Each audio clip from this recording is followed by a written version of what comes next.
welcome to the Whiskey Vaults. There's things with whiskeys in the glasses and the vaults. Here we go. So this year a new show came out. No. You may have heard of it. It's called The Walking Dead. Oh yeah, that's. I think that? that's the kind of show caliber. Yeah. That will just constantly be nothing but peaks Yeah. and never wane. Yeah. Absolutely. Like it's definitely gonna go Really, Glenn? longer than The Simpsons. Glenn? Yeah. No spoilers. I'm just saying, Glenn. Just saying, Glenn. This was actually so. We got sent this by the Walking Dead people like years ago. It was very reppy, yeah. There's like a backpack. And a box, a wooden box in it. Post-apocalyptic supplies. And we found it in the corner underneath some other stuff because I don't know why no one realized it was whiskey, basically. Right. So this is definitely reppy. Yeah, but I don't know where that is. Oh. So this one was sent to us by William Schappert, the trash titan. Oh, so we're finally getting around to it. Hey, there's a. He sent it. I am William. They may take our lives, but they'll never take our whiskey. So luckily, Yes. not MGP. Oh, I know, right? If you're doing like a themed project like this, you're going to be sourcing from somewhere. Who did they source from? We don't know, but it's Diageo, the company, right? Yeah. And they, Heaven Hill. They work a lot with Heaven Hill. Yeah. We don't know that this is Heaven Hill, but we know it's Diageo and it's Kentucky bourbon. Yeah. So in theory, it's just classic Kentucky. So already on the nose, whenever there's a media themed type of thing, expectations get very low. I kind of put it on par with what you would expect from most celebrity whiskeys. Yeah. Most celebrity whiskeys. This though, on the nose, smells like a perfectly reasonable classic Kentucky bourbon. Yeah. That's all I'm getting is that cherry brown sugar. Reasonable.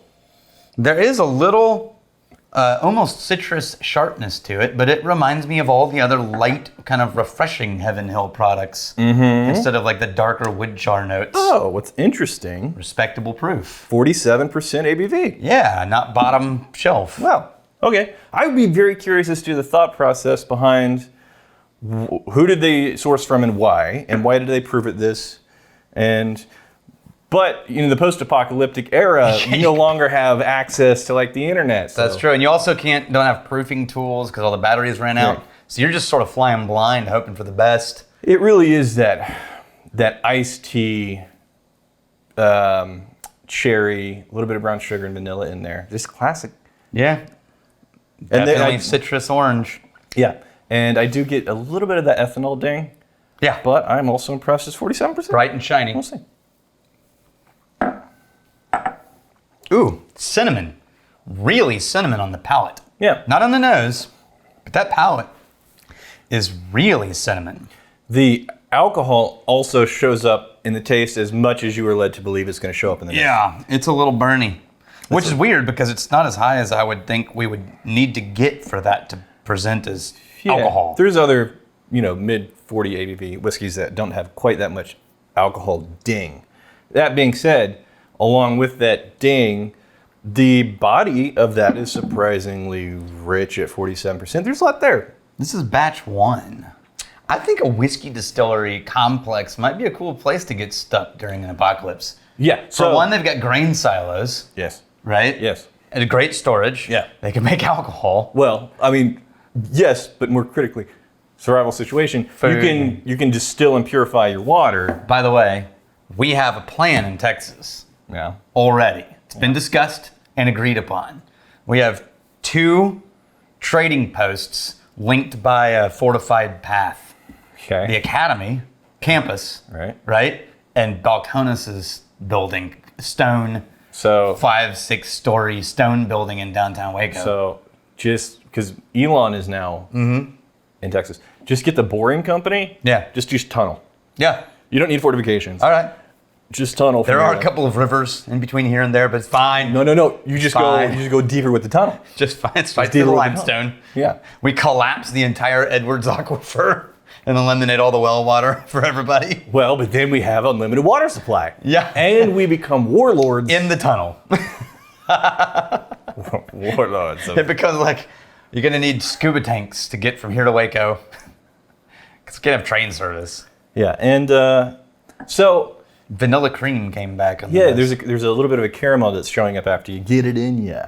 I am pleasantly surprised at how much they could have phoned this in. Mm-hmm. I'm not blown away compared to, other whiskeys. Right. But this is better than I expected. I think it's because they went with a brand like Diageo, which is a big, legitimate company with access to a lot of high quality whiskey resources.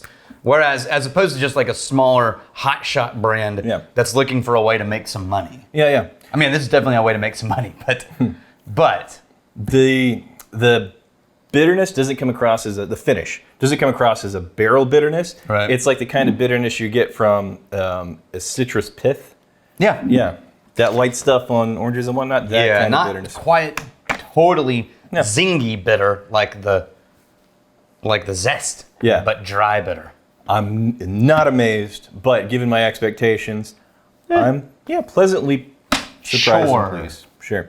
Thomas Redden, every time y'all do the Whiskey Titan intro, it takes me back to my childhood. When the new season of Power Rangers would introduce the Zords, I'd lose my shit. It gives me chills because it's that nostalgia button every time. Yeah, man, it's kind of what we're going for. What are the Zords? You watched the Power Rangers? My little brother did. Oh, that's about the right age. He was 3 years younger than me. Yeah. Had every Power Rangers thing, dressed up for Halloween. You know what the Zords are. Yeah. Okay. Am I missing out on the Zords? Or is it? So, Don't worry about it. Like, I'm Ninja Turtles. Yeah, me too. Ninja Turtles, G.I. Joe. Yeah. And a little bit He-Man. So, there's the Netflix issue. We'll talk about that off camera. I am more in the Ninja Turtles, like just the ridiculous characters. And this. The Power Rangers is coming a little bit more from the Asian sensibility. Right. Which I didn't really vibe with, but my little brother. He's all into it. With a spoon, man. All right. Connor, H9H7. So what's the plan after you catch up on all the donated bottles? I know you've got some nice stuff brought in from people taking some classes. Is that essentially the plan from then on? I mean, just from what people bring in for whiskey classes would be enough to hold the channel forever. I'm just saying. But we don't really have a plan other than like giving us a chance to reassess. Just need breathing room. Yeah. Yeah, because... And right now that breathing room is a year away. Hold your breath for a year. Yeah. Then we'll all know. By then everyone will be like, wait, what are we doing? I wouldn't say I would compare this to budget bourbons. No. I would say a tier possibly two above budget. 25-30. Sure. 25-30. I have no idea what the... Yeah, I doubt they're even selling this because didn't really strike when the iron was hot on this one, guys. Yeah, we were right on top of that one. Yeah. I give this 8 out of 18. No, here's dividing, stealing, and hat drinking. shops. If you fight me, I fight for a friend. Steal me, you steal your liver sards. And if you drink, may you drink with us.